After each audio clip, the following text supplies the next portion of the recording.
अम्मा की बातें चैनल में आप सभी का स्वागत है।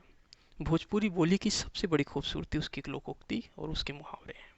इस चैनल के माध्यम से हमारा प्रयास है कि विलुप्त प्राय हो रही संस्कृति को संजो कर रख पाएं। दोस्तों, मेरा नाम है नित्यानंद दुबे और इस वीडियो में मैं साथ हूँ अपनी अम्मा श्रीमती प्रभावती देवी दुबे के साथ। तो आज का अगला मुहावरा कौन सा है आपके पास? अगला मुहावरा ये है कि बहुते जोगी मत ठुजार।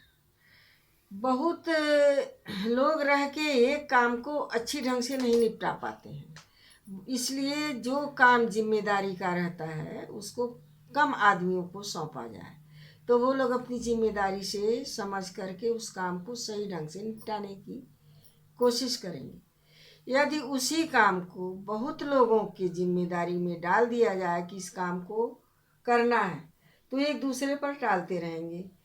उस काम को मतलब सही होने की संभावना नहीं रहेगी और विलम्ब भी होता जाएगा।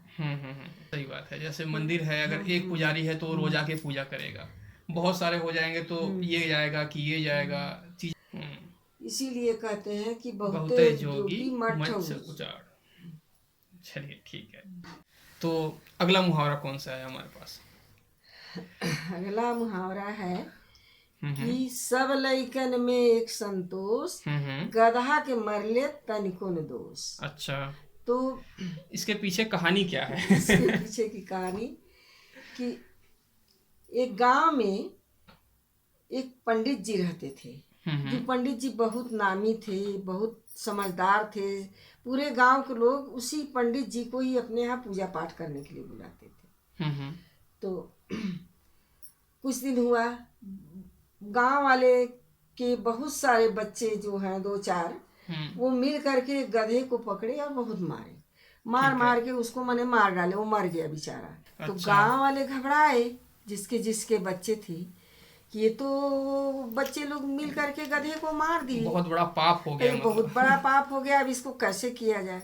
चलो क्यों ना पंडित जी से पूछा जाए कि इसका क्या समाधान है, कैसा करने से ये बच्चे दोष मुक्त हो जाएंगे। अच्छा, तो सब मिल करके पंडित जी के यहाँ गए। पंडित जी के यहाँ गए तो पंडित जी से बोले कि आज एक बहुत बड़ी गलती बच्चों ने कर दिया।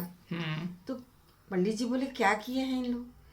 तो बोले इन लोग ना बच्चे लोग मिल करके एक गधे को पकड़े और उसको इतना मारे कि वो गधा मर गया। ठीक बात है।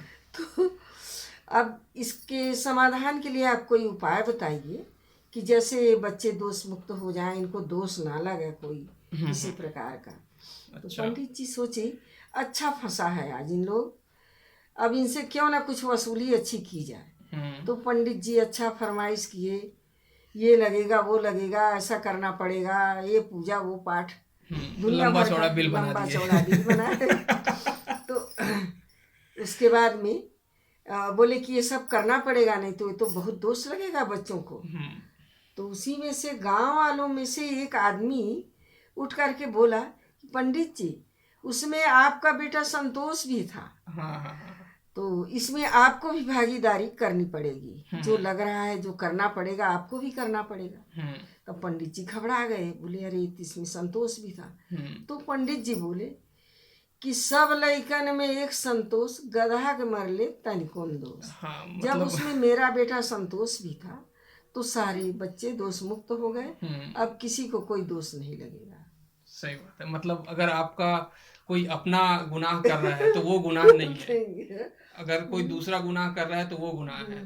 तो इसीलिए बोला गया है सब लइकन में एक संतोष, गधा के मरले तनिको तनिको न न दोष। दोष।